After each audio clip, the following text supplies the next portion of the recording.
తారలు దిగి వచ్చిన వేళ కథ విన్నాం.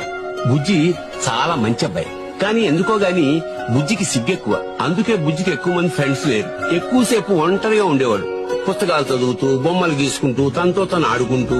ఒక రోజు హఠాత్తుగా ఒక నక్షత్రం అతన్ని పలకరించింది. బుజ్జి ఆశ్చర్యపోయాడు. ఆ నక్షత్రం అలవోకగా కింద కొంగి, నాతో వస్తావా, ఆకాశం మొత్తం చూపిస్తాను అంది. బుజ్జి ఆనందంతో పొంగిపోయాడు. నక్షత్రం చెయ్యందించింది. బుజ్జిని ఆకాశంలోకి తీసుకెళ్లింది. బుజ్జి మైమర్చిపోయాడు. పాలపుంతల్లో పరిగెత్తాడు. గ్రహాలతో నేలాబండ ఆడాడు. చంద్రుడితో దాగుడు మూతలాడాడు. అలా ఎన్నెన్ని రాత్రుల్లో ఓ రాత్రి ఎందుకో ఆ నక్షత్రం మాయమైపోయింది. బుజ్జి ఎంత వెతికినా కనిపించలేదు. ఎంత పిలిచినా పలకలేదు. పిలిచి పిలిచి బుజ్జికి ఏడుపొచ్చింది. ఆ తర్వాత చాలా రోజులకి ఒక రాత్రి ఆ నక్షత్రం తిరిగి వచ్చింది. బుజ్జిని పలకరించింది. బుజ్జి మొహంలో చాలా రోజుల తర్వాత మళ్లీ నవ్వొచ్చింది. ఇది తారలు దిగి వచ్చిన వేళ.